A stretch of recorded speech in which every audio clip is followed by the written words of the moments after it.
हर हर महादेव, जय शिव शंकर, जय भोलेनाथ। मित्रों, सावन का महीना चल रहा है और सावन में सबसे बड़ा महापर्व शिवरात्रि का महापर्व किस दिन होगा, किस समय जल चढ़ाए भगवान शिव को, इसको लेकर के बड़ा भारी संशय भी बहुत लोगों के मन में बना हुआ है। बहुत लोगों के फ़ोन हमारे पास आ रहे हैं, गुरुजी शिवरात्रि के बारे में बताएं, क्योंकि कुछ लोग 15 में बता रहे हैं, कुछ लोग 16 में बता रहे हैं, कृपया मार्गदर्शन करें। तो मित्रों, मैं बताना चाहूँगा, जो शिवरात्रि का महापर्व है वो त्रयोदशी और चतुर्दशी के समावेश में किया जाता है। अमावस्या की जब तिथि लग जाती है तब इस व्रत को नहीं किया जाता, क्योंकि भगवान शिव को त्रयोदशी तिथि में व्रत प्रारंभ करके चतुर्दशी में रात्रि के समय 4 पहर की पूजा की जाती है। और इस 4 पहर की पूजा में पूरी रात्रि हम भगवान भोलेनाथ शिव शंकर का अभिषेक करते हैं। निम्न वस्तुओं से दूध, दही, शहद, गंगाजल रस, गन्ने का रस, शक्कर आदि से भगवान शिव का अभिषेक किया जाता है। क्योंकि भगवान शिव के द्वारा कहते हैं, जब हलाहल विष का पान किया गया सब देवताओं की, पृथ्वी की रक्षा करने के लिए, तो उनके विष को शांत करने के लिए भगवान के ऊपर इस प्रकार से देवताओं द्वारा जल का अभिषेक किया गया। भगवान शिव जल के अधिपति देवता हैं। तो मित्रों, इसलिए ये जो व्रत है, शिवरात्रि का जो व्रत है, वो चतुर्दशी तिथि में ही भगवान शिव को जल चढ़ाना चाहिए। कावड़ का जो जल है वो त्रयोदशी और चतुर्दशी के समावेश में ही चढ़ाना चाहिए। भगवान शिव का जो व्रत है वो चतुर्दशी और त्रयोदशी तिथि के समावेश में होता है। अब बात करते हैं किस दिन करें व्रत।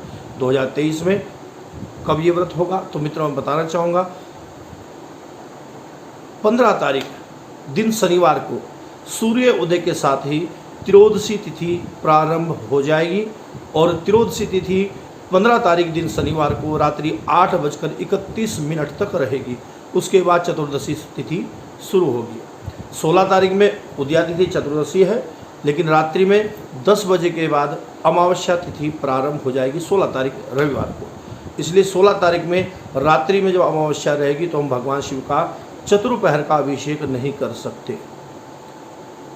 और 15 तारीख में चतुर्दशी तिथि रात्रि 8:30 बजे शुरू हो रही है।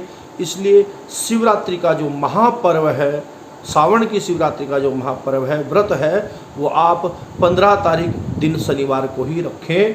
15 तारीख दिन शनिवार को ही भगवान शिव भोलेनाथ के लिए आप अभिषेक करें, जल चढ़ाएं, भगवान का पूजन करें, व्रत रखें। और रही बात शुभ मुहूर्त की, वैसे तो प्रातःकाल से ही, शनिवार को प्रातःकाल से ही जल चढ़ा सकते हैं, जल चढ़ाना प्रारंभ हो जाएगा। बहुत शुभ लगन की बात करें तो रात्रि 8:30 बजे से चतुर्दशी तिथि हो रही है प्रारंभ, तो इसलिए आप चतुर्दशी की रात्रि 8:30 बजे से भगवान शिव का अभिषेक कर सकते हैं। और पूरा दिन आप 15 तारीख में व्रत रखें। भद्रा को लेकर के भी बहुत से विद्वानों की चर्चा है कि भद्रा का है, 15 तारीख में भद्रा लग रही है, भद्रा की वजह से व्रत नहीं रख सकते। तो मैं बताना चाहूँगा, ये भद्रा स्वर्गलोक में निवास करने वाली है और स्वर्गलोक में जब भद्रा का निवास होता है तो पृथ्वी निवासियों के लिए बहुत शुभदायक होती है। दिन काल में भद्रा लग रही है, इसलिए रात्रि में अभिषेक भगवान का जो किया जाएगा उसके लिए कोई भी संशय नहीं है। और 16 तारीख में रात्रि में अमावस्या लग जाएगी, इसलिए व्रत नहीं होगा। तो इसलिए निसंकोच हो जाइए, निर्विघ्न होकर के आप 15 तारीख दिन शनिवार को ही भगवान भोलेनाथ के लिए महाशिवरात्रि के इस व्रत को रख सकते हैं और भगवान भोलेनाथ की कृपा को प्राप्त कर सकते हैं। तो शनिवार को, यानी कि जो 15 तारीख है, इसमें ही आप भगवान भोलेनाथ के लिए व्रत रखें निसंकोच होकर के। पत्रिक की गणना के अनुसार ही मैं बता रहा हूँ कि 15 तारीख दिन शनिवार को ही भगवान भोलेनाथ का ये व्रत रखा जाएगा। इसलिए आप 15 तारीख दिन शनिवार को ये भगवान भोलेनाथ का व्रत रखें। अधिक जानकारी के लिए आप मुझे फ़ोन कर सकते हैं। मेरा नंबर स्क्रीन पर फ्लैश हो रहा है। आप चाहे तो व्हाट्सअप करके अपनी किसी भी समस्याओं के बारे में, जन्म कुंडली दिखाना चाहते हैं, बनवाना चाहते हैं, तो हमसे संपर्क कर सकते हैं। और व्यक्तिगत रूप से मिलना चाहते हैं तो हमारा लक्सर में साईं मंदिर पर आकर के आप हमसे संपर्क कर सकते हैं। आने से पहले फ़ोन करना आवश्यक है, मिलने से पहले अपॉइंटमेंट अवश्य लें, जिससे कि आपको आने में कोई परेशानी या मिलने में कोई दिक्कत ना हो।